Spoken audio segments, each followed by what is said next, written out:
Hey, you're listening to the Sales Hunter podcast. My name's Mark Hunter, the Sales Hunter. And you know that you're doing your prospects a favor when you reach out? Yes, you are doing your prospects a favor when you reach out. I'll explain why and I'll explain how right after this. You're listening to the Sales Hunter podcast with Mark Hunter, where the focus is to help you as a sales leader sell with confidence and integrity. And now here's your host. Okay, I want to share with you that you really are doing your prospects a favor when you reach out to them. I run into so many salespeople who say, "Well, I just don't think and they make up excuses." Let me tell you something. You're doing your prospects a favor. I'm going to share with you a story here in just a bit, but let me set the context first of all, because here's the thing: you are helping them. No excuses at all. Don't make excuses. You see, your prospects need you for one simple reason. They have an issue. They have an issue, and they need you to help solve that issue. You see, here's the whole thing. They may not even know that you can help them solve that issue. They probably don't know that you can help them solve their issue. And you know what? They won't know unless you reach out to them. In fact, you know what's interesting? They may not even know they have an issue until you reach out to them. Yeah, in fact, you know what? It's so interesting. Think about your customers that you've been able to create by way of prospecting. Were they fully in tune with you before? I don't think so. I run into this all the time. People realize that, hey, they didn't realize, Mark, I didn't realize you did that. I didn't realize you did that. Yeah. See, let me share with you a story. A few years ago, I needed a new marketing software system. But I wasn't going to make a change just to make a change. In other words, I knew I needed something different, but it wasn't significant enough to really say, I was going to make a change. You see, there was pain, but there wasn't great pain. Boom, a salesperson reached out to me. And he ultimately got me to make the move. Now, this is what's so interesting. The salesperson admitted after he closed the sale, he said, "Mark, I was really gun shy to call you to begin with because knowing you're the sales hunter, I figured you had your act together. You knew exactly what you needed and you had what you needed and you wouldn't need me." So he said, I was surprised. Now, this is what's interesting about this. The salesperson didn't hesitate to make the call. He went ahead and picked up the phone and make the call. Now, what's interesting, he didn't make the call in one sale, not at all.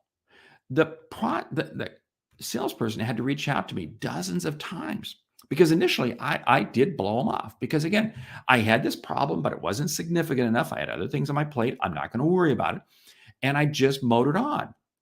But what was interesting was the salesperson stayed in the game, and the salesperson stayed in the game by educating me. This is whether the salesperson was sending me an email, whether it was on the phone, whether it was a voicemail, and even we ran into each other at several conferences. The salesperson stayed in the game. Now, there's two things that happened here. The salesperson stayed in the game and wound up creating a high level of trust with me. Why? Because I really began valuing the insights that he was sharing. And as I began valuing more and more, I began listening to him more and more. And what was happening?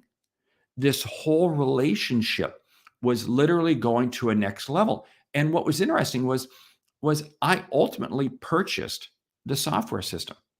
It was a significant purchase. I look back on that situation several years ago, and moving to today, I have referred them, his company and him, to a number of other people. I have fallen in love with the software system. But see, here's the whole thing. I never would have switched if that salesperson had not reached out to me and stayed with me in terms of creating the level of trust, the level of respect, the level of integrity, and all these various things. You see, you're doing your prospect a favor when you reach out. One final piece on this. I want you to think about this for a moment. The salesperson did not know exactly what system I used, but the salesperson did know that I fit his ICP. In other words, ideal customer profile. He did know that I was a sales focused individual. I ran a sales business. I dealt primarily with B2B. He knew quite a bit about me. See, so I was lining up to his ICP, but he didn't know exactly if I had the critical need. But that didn't stop him. You're doing your prospects a favor when you reach out. You really, I want you, this may sound cheesy, but I want you to repeat that to yourself. Your prospects are waiting for your phone call. You're doing them a favor when you reach out. Hey, this has been the Sales Hunter podcast. My name is Mark Hunter, the Sales Hunter. Each week, 2 episodes. A short one like this, single topic. Second episode, longer, where we do a deep dive with a sales expert. My whole goal with the Sales Hunter podcast is to help you see and achieve what you didn't think was possible. And I do that by hopefully influencing and impacting you. Do me a favor. Would you leave me a review on your favorite podcast app? And hey, make sure you're subscribing to the podcast. Because again, my goal is to help you see and achieve what you didn't think was possible. My name is Mark Hunter, the Sales Hunter. See you in the next episode. Great selling.